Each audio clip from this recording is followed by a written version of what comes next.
Hello everyone, আমি শহীদ ইবনে শফি। আম, আজকে আমরা কিছু কাজ দেখব যেগুলো আমাদেরকে কম্পিউটার ইন বিজনেসে অনেক হেল্প করবে। বেসিকলি আমরা এক্সেলে কিছু বেসিক ম্যাথ দেখার ট্রাই করব, summation, difference, multiplication, all of this. তারপর হচ্ছে আমরা প্রেজেন্ট ভ্যালু, ফিউচার ভ্যালু কিভাবে বের করতে পারি, আর এনপিইআর আর রেট অফ ইন্টারেস্ট, এই দুটো আমরা কিভাবে বের করব, এই জিনিসগুলো আজকে আমরা দেখব। সো শুরু করা যাক। আমি হচ্ছে গুগল শিটে কাজগুলো করছি, কারণ ম্যাক্সিমাম টাইমে হয় যে এক্সেল ইউজ করলে এক্সেলের ভার্সনের উপরে এই যে আমাদের যে ইয়াগুলো আছে, ফর্মুলাগুলো আছে, এগুলা দেখা যায় অনেকটা ডিপেন্ড করে। প্রত্যেকটা ফর্মুলা সব ভার্সনে অ্যাভেলেবেল থাকে না, প্রতিনিয়ত ভার্সন আপডেট হইতে থাকে আর ফর্মুলা অ্যাড হইতে থাকে, ফর্মুলা মডিফাই হইতে থাকে। সেই ক্ষেত্রে গুগল শিট একটা খুব ভালো চয়েস। এই গুগল শিট ইউজ করলে কোনোভাবেই ওই প্রবলেমটা ফেস করা লাগে না। নর্মালি এটার মধ্যে অনেক কিছুই পাওয়া যায়, অলমোস্ট সবগুলোই। তো শুরু করা যাক। আমরা যে কোনো ফর্মুলা লেখার আগে আমরা ইকুয়াল দিব। এখন আমাদেরকে বের করতে হবে সামেশন। তো সাম সাম দিয়ে আমরা ফার্স্ট ব্র্যাকেট দিব, দিয়ে এই যে আমরা সেলসের সামেশন বের করব। তো এক্ষেত্রে আমি যদি এখান থেকে এ পর্যন্ত সিলেক্ট করতে চাই, আমাকে কন্ট্রোল শিফট অ্যান্ড ডাউন এই তিনটা বাটন একসাথে ক্লিক করলেই আমার চলে আসলো। আমি ব্র্যাকেট ক্লোজ করলাম, সামেশন পেয়ে গেলাম। নেক্সট আমি চাই যে সেলস আর কমিশনের মধ্যে ডিফারেন্সটা বের করব। সেটা করার সিস্টেম কি, যে কোনো এক্সেলে বা কোনো কিছুতে ডিরেক্ট যেই ডিফারেন্সটা সেটা বের করা যায় না। সেই ক্ষেত্রে আমাদেরকে সামেশন করে ডিফারেন্সটা বের করতে হবে। তো আমরা ইকুয়াল দিব সাম, অ্যাগেইন এটার সাম আমরা বের করব, আর মাইনাস করব কমিশনের সাম থেকে, সেলসের সাম থেকে কমিশনের সাম মাইনাস করলে আমরা আমাদের অ্যান্সার পেয়ে গেছি। মাল্টিপ্লিকেশনের ক্ষেত্রে যা হয় সেটা হচ্ছে, ধরেন আমরা এইটার সাথে এটা মাল্টিপ্লাই করব, এই যে ইএফজি এর সেলসের সাথে আমরা কমিশন মাল্টিপ্লাই করব। সেক্ষেত্রে ইএফজি এর সেলস ইন্টু কমিশন,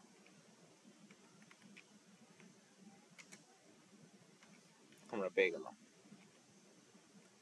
ডিভিশনের ক্ষেত্রে সেম, ডিভিশনে আমরা ইএফজি এর সেলস এটাকে ডিভাইড করব কমিশন দ্বারা, এই পেয়ে গেলাম।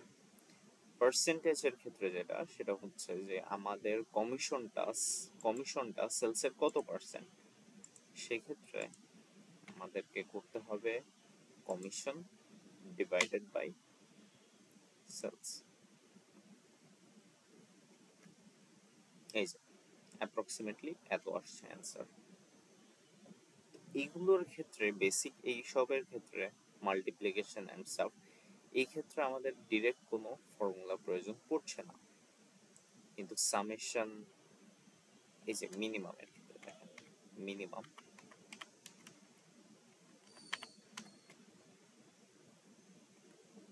আমি এই ভ্যালুগুলোর মধ্যে সব থেকে মিনিমাম কোনটা সেটা বের করতে চাই, তাহলে আবার সেম প্রসেস। আমি আমার মিনিমাম ভ্যালুটা পেয়ে গেছি, এই যে এইটা। ম্যাক্সিমামের ক্ষেত্রেও সেম, ম্যাক্স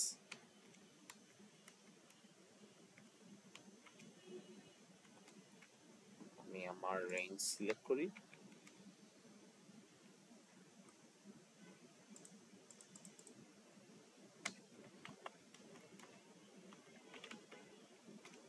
ম্যাক্স আমি আবার রেঞ্জ সিলেক্ট করছি, আমি আমার ম্যাক্সিমাম ভ্যালু পেয়ে গেলাম। টোটাল অ্যান্ড অ্যাভারেজ, টোটালটা বেসিকলি সামেশনের মতোই, আমি জাস্ট সাম অ্যান্ড again আসলো। অ্যাভারেজের ক্ষেত্রে এভি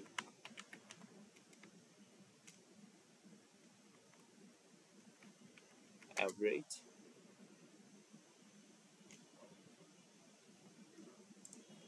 আমি আমার যত সেলস আছে এই সেলস গুলোর একটা অ্যাভারেজ চাই, সেই ক্ষেত্রে সিম্পলি অ্যাভারেজ বের হয়ে গেল। নেক্সট শিটে আমরা হচ্ছে প্রেজেন্ট ভ্যালু কিভাবে বের করতে হয় সেটা শিখব। সো প্রেজেন্ট ভ্যালু বের করার ক্ষেত্রে যখনই আমরা পিভি লিখে ফার্স্ট ব্র্যাকেট দিব তখনই আমাদের এখানে এই যে ফর্মুলাটা চলে আসবে, কি কি বসাতে হবে সেটা চলে আসবে। তো আমরা বসাই 5%, এখানে এম আছে, সো আমরা ভাগ করে নিব নাম্বার অফ পিরিয়ডস 4, যেহেতু এম আছে আমরা নাম্বার অফ পিরিয়ডকে এম দিয়ে গুণ করব আর রেট অফ ইন্টারেস্টকে এম দিয়ে ভাগ করব। Payment amount no payment at all. Future value 30,000। End or beginning, যেহেতু এটা এন্ড অফ দ্য ইয়ার এটা পেমেন্ট হবে, সেক্ষেত্রে আমরা 0 দেব।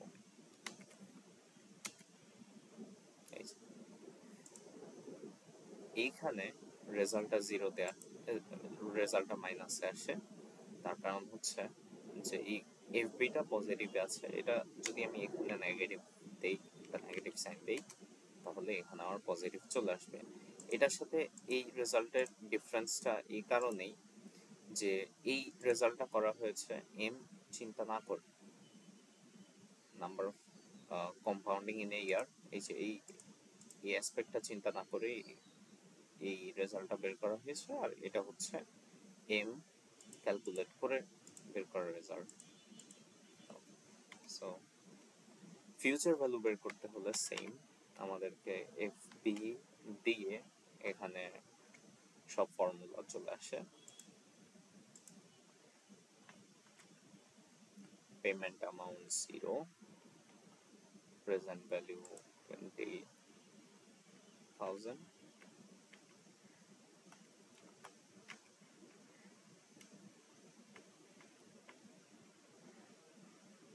and our beginning 0। আমরা এখানে F4টাকে মাইনাস দিলাম যাতে আমাদের নেগেটিভ ভ্যালু না আসে।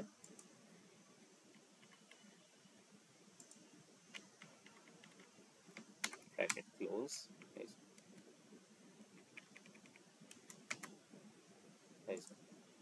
চলে আসলো।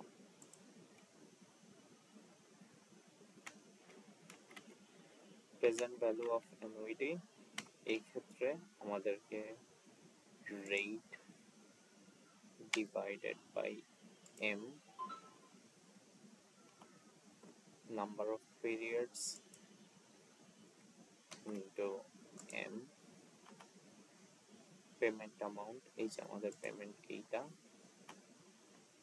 ফিউচার ভ্যালু এটা, ফিউচার ভ্যালুর ক্ষেত্রে minus end or beginning and.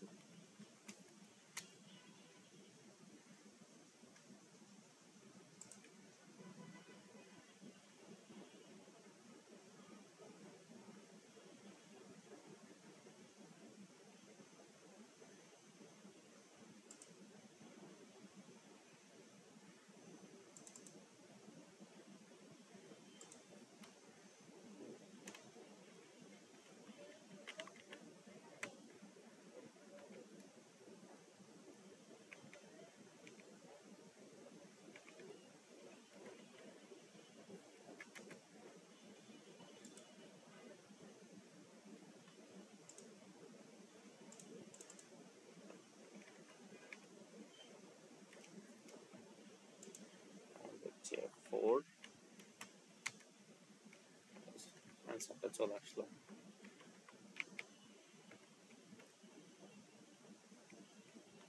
Future ভ্যালুর ক্ষেত্রে সেম রেট periods,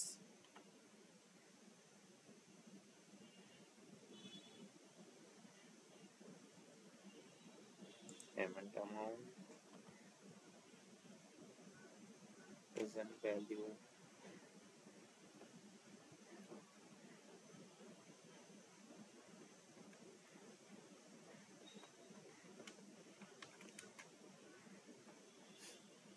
চলে আসলো।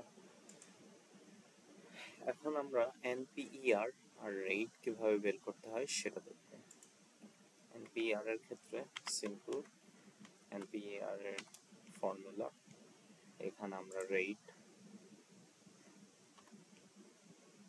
তারপর হচ্ছে পেমেন্ট অ্যামাউন্ট, এখানে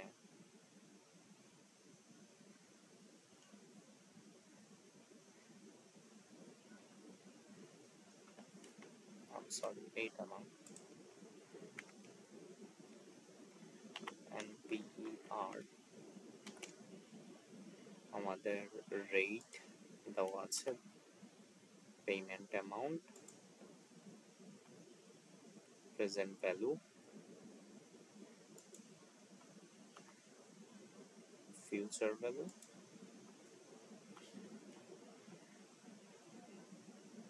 এন্ড অর বিগিনিং। যেহেতু স্পেসিফিক করা নেই আমরা এন্ড করে নিব।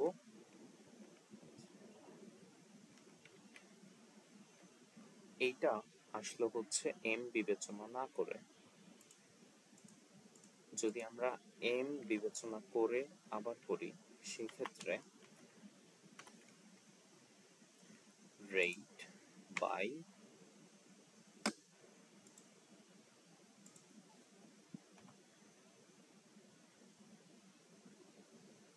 Payment amount, present value, future value 0। এই যে এটার সাথে এটা মিলে গেল। আমাদের রেট যখন আমরা বের করব সেই ক্ষেত্রে নাম্বার অফ পিরিয়ডস এখানে 6, পেমেন্ট পার পিরিয়ড,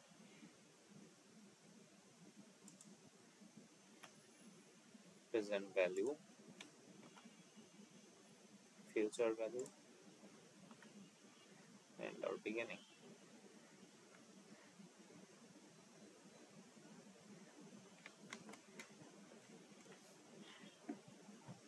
এইখানে এই যে যখনই আমাদের এমন কোনো ফিক্সড ফিগার আসে আমরা সিম্পলি এখান থেকে ইনক্রিজ দ্য ডেসিমাল প্লেসেস আমরা করলে এখান থেকে অ্যাকচুয়াল বা আরো অ্যাকুরেট যেই রেট অফ ইন্টারেস্ট সেটা বের করতে পারবো। So that's all for today, thank you.